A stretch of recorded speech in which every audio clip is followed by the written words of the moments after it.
আমি আপনাদের সামনে যে বিষয়টি নিয়ে দ্বন্দ্বমানিত হয়েছি সেই বিষয়টি হলো দুনিয়ার প্রতি অনাগ্রহী। আজ আপনি যদি আমাদের সমাজে একটু খেয়াল করে দেখেন তাহলে আজ মানুষ দুনিয়াকে নিয়ে ব্যস্ত। আজ মানুষ দুনিয়ার উপরে মহব্বত করে দ্বীন ইসলাম কে দূরে সরিয়ে দিয়েছে। কিন্তু আসলে এই দুনিয়াটা কি চিরস্থায়ী? জি না, এই দুনিয়াটা তো কখনো চিরস্থায়ী হতে পারে না। এই দুনিয়াটা হচ্ছে ক্ষণস্থায়ী জায়গা। এর মানে আপনি এই দুনিয়াতে কিছুক্ষণের জন্য এসেছেন। এই দুনিয়াতে কেউ সারা জীবন বাঁচতে আসেনি। কিন্তু আজ বর্তমান মানুষরা এই দুনিয়াকে নিয়ে প্রতিযোগিতায় মেতে আছে। আর আল্লাহ পাকের নবী হাদিসের মধ্যে পরিষ্কার ভাষায় বলে দিয়েছেন যে কিয়ামতের আসার পূর্বে মানুষেরা বড় বড় বিল্ডিং দেওয়া নিয়ে প্রতিযোগিতা করবে, দুনিয়া নিয়ে প্রতিযোগিতা করবে, তখন তারা দিনকে বলে ভুলে যাবে। আল্লাহ তাবারাক ওয়া তাআলা বলেন, আল্লাহকুমুত তাকাসুর হাত্তা যুরতুমুল মাকাবির। তোমরা এই দুনিয়ার বাড়ি গাড়ি টাকা পয়সা জমি জায়গা নিয়ে মেতে আছো, অথচ অতক্ষণ পর্যন্ত তুমি এই দুনিয়াকে নিয়ে ব্যস্ত থাকবে হাত্তা যুরতুমুল মাকাবির। যখন তুমি কবর সময় পৌঁছাবে তখন তুমি বুঝতে পারবে না দুনিয়া আমাকে ধোঁকা দিয়েছে। আপনি চিন্তা করুন, স্পষ্ট কোরআন মাজিদের আয়াত যে আজ আমরা এই দুনিয়াকে নিয়ে মেতে আছি, অথচ মরণকে নিয়ে একবারও তথা পরকালকে নিয়ে একবারও আমরা ভাবার প্রয়োজন মনে করি না। মহান আল্লাহ তাআলা বলেন, বাল তুসিরুনাল হায়াতাদ দুনিয়া ওয়াল আখিরাতু খায়রুম ওয়া আবকা। বাল তুসিরুনাল হায়াতাদ দুনিয়া, তোমরা কি এই দুনিয়াকে বেশি প্রাধান্য দিচ্ছ? না, ওয়াল আখিরাতু খায়রুম ওয়া আবকা, নিশ্চয়ই এই দুনিয়ার চাইতে আখিরাত হচ্ছে উত্তম। উত্তম বলে এই কথাটা আল্লাহ তাআলা শেষ করে দেননি। এই দুনিয়ার চাইতে আখিরাত হচ্ছে চিরস্থায়ী জায়গা। সুবহানাল্লাহ। আপনি চিন্তা করুন, আজ আমাদের বর্তমান সমাজে যারা এই দুনিয়া নিয়ে মেতে আছে, দ্বীন ইসলামকে ছেড়ে দিয়েছে, ওই মানুষটিকে একদিন এই দুনিয়া ধোঁকা দেবেই দেবে। স্পষ্ট কোরআন স্পষ্ট হাদিসের মধ্যে রাসূল সাল্লাল্লাহু আলাইহি সাল্লাম উদাহরণ দিয়ে বলেছেন যে দুনিয়া এবং আখিরাতের মধ্যে পার্থক্য কি। জাবের রাদিয়াল্লাহু তাআলা বলেন, রাসূল সাল্লাল্লাহু আলাইহি সাল্লাম একদিন মারওয়ারে জাদিন রাসাক্কা মাইয়াতিন, একটি মৃত্যু ছাগলের পাশ দিয়ে যাচ্ছিলেন। যেতে যেতে যেতে আল্লাহ রাসূল সাল্লাল্লাহু আলাইহি সাল্লাম সাহাবীগণকে বললেন, তোমরা কি ওই মৃত্যু ছাগলটি কিছু দিরহামের বিনিময়ে কিনতে প্রস্তুত আছো? সাহাবীগণ বললেন, হে রাসূলুল্লাহ, আপনি কি কথা বলছেন? এই মৃত্যু ছাগলটি যদি আপনি কাউকে বিনা পয়সাতে দিয়ে দেন তাহলে কেউ নিবে না। রাসূল সাল্লাল্লাহু আলাইহি সাল্লাম বললেন, ওয়াল্লাহি আল্লাহর কসম, তোমাদের কাছে যেইরূপ এই মৃত্যু ছাগলটির কোনো মূল্য নেই, ওইরকম দুনিয়া আল্লাহর কাছে দুনিয়ার কোনো মূল্য নেই। তাহলে আপনি চিন্তা করুন তো, আজ এই দুনিয়ার যেমন একটি মৃত্যু ছাগলের আমাদের কোনো মূল্য নেই, আমরা কি করি? যদি কোনো বড় ছাগল মারা যায়, কোনো জানোয়ার মারা যায়, তাহলে তাকে আমাদের বাড়ির পিছন দিকে মাটি খুঁড়ে এসে পুঁতে দিয়ে আসি, কারণ তার কোনো মূল্য নেই। ওই রকমই রাসূল সাল্লাল্লাহু আলাইহি সাল্লাম বলেছেন, এই দুনিয়ার কোনো আল্লাহর কাছে মূল্য নেই। আজ এই দুনিয়াতে মানুষেরা ধোঁকায় পড়ে আছে, কারণ ইবনে আব্বাস রাদিয়াল্লাহু তাআলা বলেন, রাসূল সাল্লাল্লাহু আলাইহি সাল্লাম বলেছেন, নি'মাতানে মাকবুনুন ফীমা কাসীরুম মিনান নাস, নিশ্চয় আল্লাহর পক্ষ থেকে দুইখানা নিয়ামত মানুষকে দেওয়া হয়েছে, যেই দুইখানা নিয়ামতের কারণে বেশিরভাগ মানুষ ধোঁকায় পড়ে আছে। আল্লাহর নিয়ামত মানুষকে অনেক দেওয়া হয়েছে, তথাপি আপনাকে এই কথাই বললেই চলে যে প্রত্যেকটা জিনিস হচ্ছে আল্লাহর নিয়ামত। তার ভিতরে দুইখানা নিয়ামত, এক ওয়াসিহা শরীরের সুস্থতা, আর খরার অবসর সময় রাসূল সাল্লাল্লাহু আলাইহি সাল্লাম বলেছেন বেশিরভাগ মানুষ এই দুইখানা নিয়ামতের মধ্যে দুইখানা নিয়ামত যখন পেয়ে যায় তখন সে ধোঁকায় পড়ে যায়। আপনি চিন্তা করুন, একজন মানুষ যখন অসুস্থ হয়ে যায় তখন সে আল্লাহকে বলে স্মরণ করে, যখন সে অসুস্থ থাকে না, তার শরীর ফিট থাকে, জওয়ানি থাকে, তখন সে আল্লাহকে পরোয়া করে না। রাসূল সাল্লাল্লাহু আলাইহি সাল্লাম বলেছেন এই যুবকটি, এই ছেলেটি দুনিয়াতে ধোঁকায় পড়ে গেল, কারণ তার শরীর সুস্থ আছে এই বলে তার প্রতিবেশীকে মারার ইচ্ছা করে, দুনিয়াতে তাকে কাউকে ভালো লাগে না এই করে তার জওয়ানি, তার শরীরের সুস্থতার পাওয়ার দেখায়। রাসূল সাল্লাল্লাহু আলাইহি সাল্লাম বলেছেন এই লোকটি তার শরীর সুস্থ আছে কিন্তু আল্লাহর ইবাদতে শরীর সুস্থকে কাজে লাগাতে পারলো না, এই মানুষটি ধোঁকার মধ্যে পড়ে গেল। অবসর সময় কি, যখন আপনাকে সংক্ষিপ্ত আকারে বলতে গেলে এটাই হবে যে আপনি যখন কাজ থেকে বিরত থাকছেন এটাকে বলা হয় অবসর সময়। সম্মানিত উপস্থিতি, আপনি এখন যেমন আপনার সময় ফাঁকা আছে, আপনি বেফালতু বাজারে বাজারে ঘুরে বেড়াচ্ছেন, অথচ এই জালসার মাহফিলে এখানে কোরআন হাদিসের আলোচনা হচ্ছে, আপনি তো এখানে কোরআন হাদিসের আলোচনা শুনতে পারেন। এই যে আপনি দুনিয়াতে ধোঁকার মধ্যে পড়ে আছেন, এটা আপনাকে কে বুঝাবে? জবাব বিচারের মাঠে কে দেবে? আপনি তো বলবেন না আমাকে কোনো মাওলানা সাহেব আসেনি, এই কথা আপনার বলার সুযোগ থাকবে না। আপনাকে বলা হবে না তোমাকে জালসার মাধ্যমে, তোমাকে জুয়ার মাধ্যমে তোমাকে বলা হয়েছিল যে তুমি দুনিয়ার ধোঁকায় পড়িও না, কারণ তুমি যখন দুনিয়াকে বেশি মহব্বত করবে তখন দুনিয়া তোমাকে ধোঁকা দেবে। মানুষ বুড়িয়ে যায় কিন্তু মানুষের দুটি আকাঙ্ক্ষা কোনোদিন পড়ায় না। রাসূল সাল্লাল্লাহু আলাইহি সাল্লাম পরিষ্কার ভাষায় বলেছেন, এক নম্বরে হচ্ছে মানুষের বয়সের একটা আকাঙ্ক্ষা থেকে যায়। একজন মানুষের বয়স 70 বছর হয়ে গেছে কিন্তু তখনও সে আশা করে আমি যদি আর 10 বছর বাঁচতাম, আমি যদি আর 5 বছর বাঁচতাম, এইরকম তার একটা আকাঙ্ক্ষা থেকে যায়। আরেকটা 2 নাম্বার হচ্ছে রাসূল সাল্লাল্লাহু আলাইহি সাল্লাম বলেন তার মানের একটা আকাঙ্ক্ষা থাকে কি, যে তার 10টা গাড়ি আছে, 50 বিঘা জমি আছে, সে সব সময় মনের একটা আকাঙ্ক্ষা আমার যদি আরো 50 বিঘা জমি হতো, আমার যদি আরো 10টা গাড়ি হতো, এইরকম তার একটা আকাঙ্ক্ষা থেকে যায়। রাসূল সাল্লাল্লাহু আলাইহি সাল্লাম বলেছেন ওই মানুষটি, এই যে মানুষটি আপনার সামনে যে বসে আছে, এই মানুষটির বয়স হয়ে গেছে, বুড়ি হয়ে গেছে, কিন্তু তার দুটো আকাঙ্ক্ষা কোনোদিন বুড়ায় না।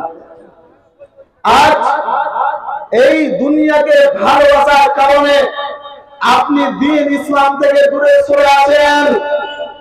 আপনাকে একখানা কথা বলি, একজন মানুষ 5 ওয়াক্ত নামাজ পড়ে কিন্তু তার মুক্তি যদি বলাতে হয় যে আমি পরিপূর্ণভাবে ইসলামকে যদি মানি তাহলে 3 বেলা আমার খাবার পাওয়া যাবে না। আপনি কি খুবাইবের ঘটনা জানেন না? আপনি কি হামজার ঘটনা জানেন না? আপনি কি ওমর রাদিয়াল্লাহু তাআলা আনহুর জীবন পড়েননি? আপনাকে সাহাবীদের জীবনী থেকে আপনাকে জীবন পরিবর্তন করতে হবে। আপনাকে একখানা সংক্ষিপ্ত আকারে বলি, মদিনা মাটিতে একজন ব্যভিচারিণী মহিলা ছিল, যেই মহিলার কাজ হচ্ছে তার দেহকে বিক্রি করা, দিয়ে দেহকে বিক্রি করার পরে রুজি রোজগার তার জোগাড় করা। তার যদি ইজ্জতকে না বিক্রি করে সে খাবার পাবে না। এইরকম একজন ব্যভিচারিণী মহিলা এক সময় ব্যভিচার করে যায়, তার দেহকে বিক্রি করে যায়। এই করতে করতে একদিন এক যুবক তার কাছে আসে, দিয়ে বলে যে তুমি আমার সঙ্গে জেনায় লিপ্ত হও, এই যে তুমি কিছু দিরহাম নাও আর আমার সঙ্গে জেনায় লিপ্ত হও। সেই মহিলাটি বলছে ইসলাম, আমি একজন ব্যভিচারিণী মহিলা, তোমাকে বলছি তুমি যুবক শুনো, কারণ আমি যতদিন ব্যভিচার করেছি ততদিন আমি জাহেলি যুগে ছিল, বর্বরতার যুগে ছিল, মূর্খতার যুগে ছিল, আমি ইসলামকে পাইনি, এতদিন আমি কিছু বুঝতে পারিনি। অতএব আমি এখন ইসলামকে পেয়েছি, অতএব তোমার সঙ্গে আমি জেনায় লিপ্ত হব না। তুমি যা বলেছো এতদিন আমি যা করেছি, তুমি আমার কাছ থেকে ফিরে যাও।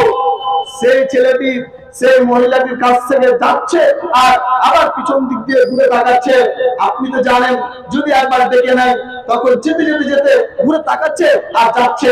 এই করে যেতে যেতে সেই ছেলেটির খাম্বাতে তার মাথা লেগে ফুটে যায়, রক্ত নিয়ে সে রাসূল সাল্লাল্লাহু আলাইহি সাল্লামের কাছে গেলেন। রাসূল সাল্লাল্লাহু আলাইহি সাল্লামকে ঘটনা খুলে বললেন। রাসূল সাল্লাল্লাহু আলাইহি সাল্লাম তাকে বলল যে তুমি একটি বড় কাবিরা গুনাহ থেকে বেঁচে গেছো। আপনাকে যেটা ঘটনা থেকে শিক্ষা দিতে চাই, আপনি যেটা শিক্ষা গ্রহণ করবেন সেটা হলো একজন ব্যভিচারিণী মহিলার ভিতরে যদি এত তাড়াতাড়ি পরিবর্তন আসে ইসলাম কেবে, আপনার ভিতরে কি পরিবর্তন আসবে না? বলেন আপনার ভিতরে কখন পরিবর্তন আসবে? আপনাকে ইমাম সাহেব বছরে 52-70 খুতবা দিয়ে বলছে আপনি শুনেন, যারা দোকানে নেশাদার দ্রব্য বিক্রি করেন আপনি দোকানে বিড়ি সিগারেট বিক্রি করেন না। এখন পর্যন্ত আপনার দোকানে বিড়ি সিগারেট কিনা পাওয়া যায়। আপনি কি এই গুনাতে লিপ্ত হলেন না? সুবহানাল্লাহ। আপনাকে কি বলি, কালকে একটা জালসায় ছিলাম, রাসূল সাল্লাল্লাহু আলাইহি সাল্লাম বলেন, ওই ব্যক্তি বলল যে আজকে থেকে আমি তওবা করলাম, আমি আর কোনদিন আমার দোকানে এইরকম নোংরা তথা বিড়ি সিগারেট বেচবো না। আপনি বললেন এই কথা। আপনি চিন্তা করুন, একজন ব্যভিচারিণী মহিলার ভিতরে যদি এত তাড়াতাড়ি পরিবর্তন আসে তাহলে কি আমি আপনি মানুষ নই? আমার কি বিবেক নেই? আপনার কি বিবেক নেই? আপনার কি বুদ্ধি নেই? আপনার সবই আছে, আমারও সবই আছে, কিন্তু আমরা এই দিন ইসলাম থেকে দূরে সরে আসি। সম্মানিত উপস্থিতি, আনাস রাদিয়াল্লাহু তাআলা বলেন রাসূল সাল্লাল্লাহু আলাইহি ওয়াসাল্লাম বলেছেন ইয়াকবারুল মাইয়াতা সালাসাতুন, যখন কোন মানুষ মারা যায় তখন তার সঙ্গে তিনখানা জিনিস যায়। কয়খানা জিনিস? তিনখানা জিনিস যায়। ইয়ারজিউ ইসমানে, দুইখানা জিনিস ফিরে চলে আসে। তিনখানা জিনিস কি? সেটা হচ্ছে গ্রামের মানুষের সবাই মিলে তথা আহলু সবাই মিলে একজন মানুষকে মাটি দিতে গেল, মাটি দিতে গিয়ে সে গ্রামের মানুষরা কি তার সঙ্গে কবরে ঢুকে যায়? বলেন যায় না? তো যায় না।